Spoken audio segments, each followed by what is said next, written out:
Kolkata, city of Joy, एक बहुत ही भयानक अपराध से जूझ रहा है। एक जवान डॉक्टर, आशा और उपचार की किरण अब नहीं रही। उनका जीवन दूसरों को बचाने के लिए समर्पित एक दुखद घटना में खत्म हो गया। हिंसा के इस जघन्य कृत्य ने शहर को हिलाकर रख दिया है। यह हमारे समाज में महिलाओं की वल्नरेबिलिटी की एक कठोर याद दिलाता है।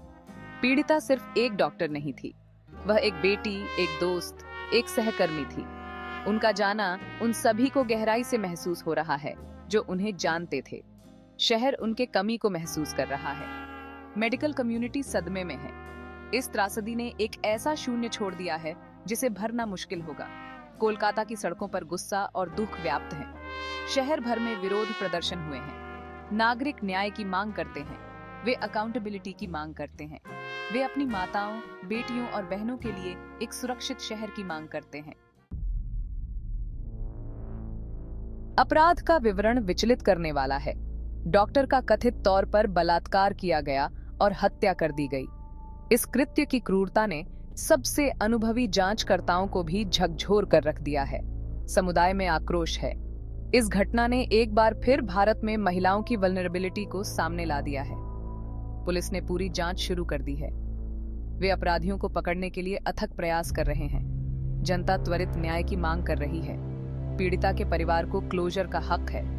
समुदाय जवाबदेही की मांग करता है।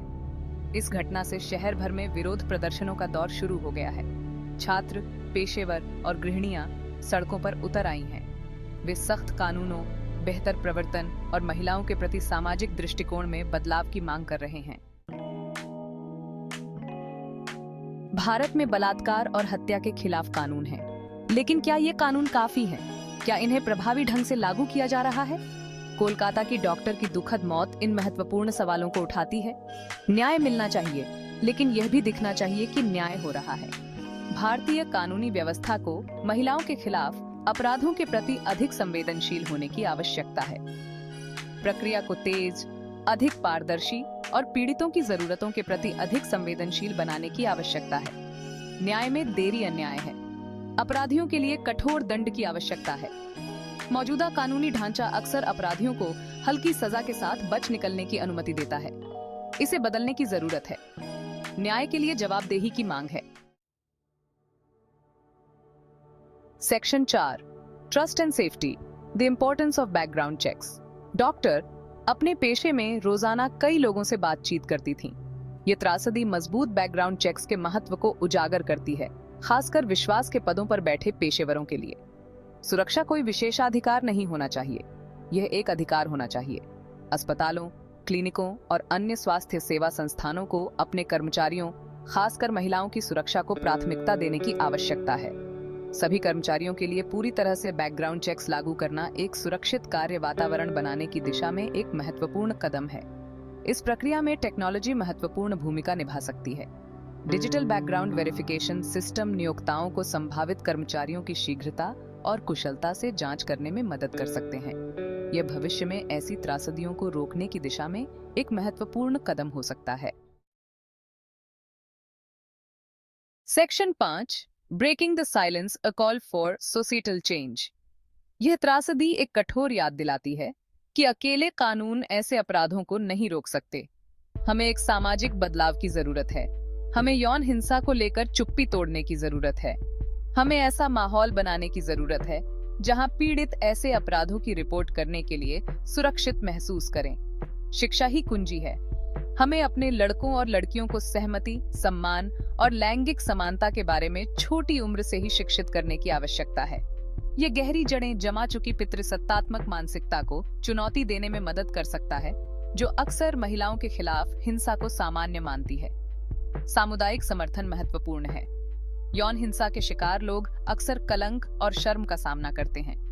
उन्हें हमारे समर्थन की जरूरत है, फैसले की नहीं।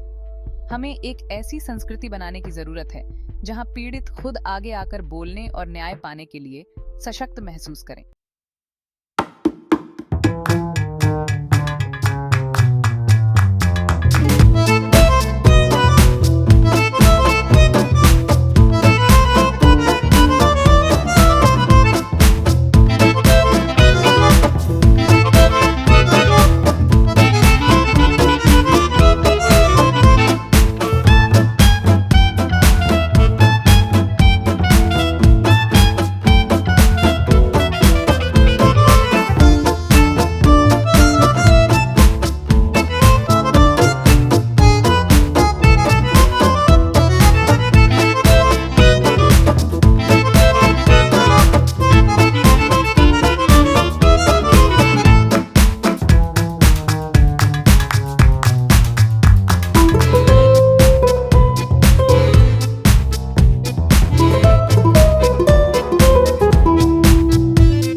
माताओं, बेटियों, बहनों और हर महिला के लिए।